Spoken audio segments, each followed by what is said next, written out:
جو اس مہینے میں ماہ محرم میں ہم نے کرنا ہے، اس کا تعلق ہے فقط 10 محرم کے ساتھ۔ شعب الایمان بیہقی کی روایت کے مطابق آقا علیہ الصلوۃ والسلام نے فرمایا اگر تم یہ چاہو اللہ رب العزت پورا سال تمہارے اوپر رزق کے دروازے کھول دے، اللہ پاک تمہارے رزق میں وسعت اور برکت عطا فرمائے، اس کا ایک نسخہ اور طریقہ یہ ہے یوم عاشوراء یعنی 10 محرم کو اپنے گھر والوں پہ، اپنے اہل و عیال پہ وسعت تم کرنا، آنے والے سال میں وسعت تم پر میرا اللہ فرما دے گا۔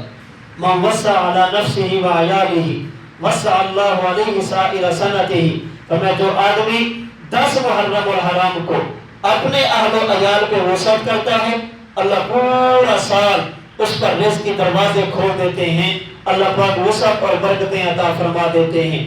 اللہ توفیق عطا فرمائے، یوم عاشوراء اپنے گھر والوں پہ وسعت کریں۔ ایک بات میں عرض کرتا ہوں، یوم عاشوراء یہ وسعت کا دن ہے لیکن اس کا تعلق اپنے گھر کے ساتھ ہے۔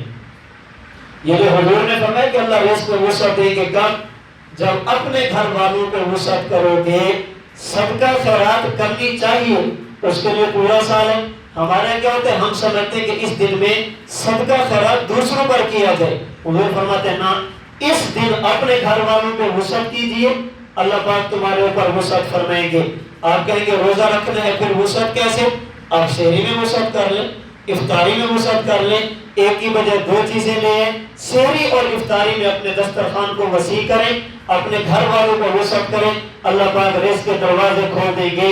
ہم عموماً اس موقع پر ایسا کام کرتے ہیں جس میں خرچ زیادہ ہوتا ہے لیکن فائدہ نہیں ہوتا، دیگیں پکا دیں، سویرے لگا لیں، ان کا تعلق اس دن کے ساتھ نہیں ہے۔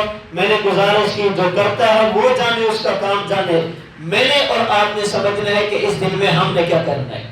روزہ رکھیں، اپنے اہل و عیال پر، اپنے گھر والوں پہ وسعت کریں، اللہ رب العزت تمہارے رزق کے اندر وسعت عطا فرما دیں گے۔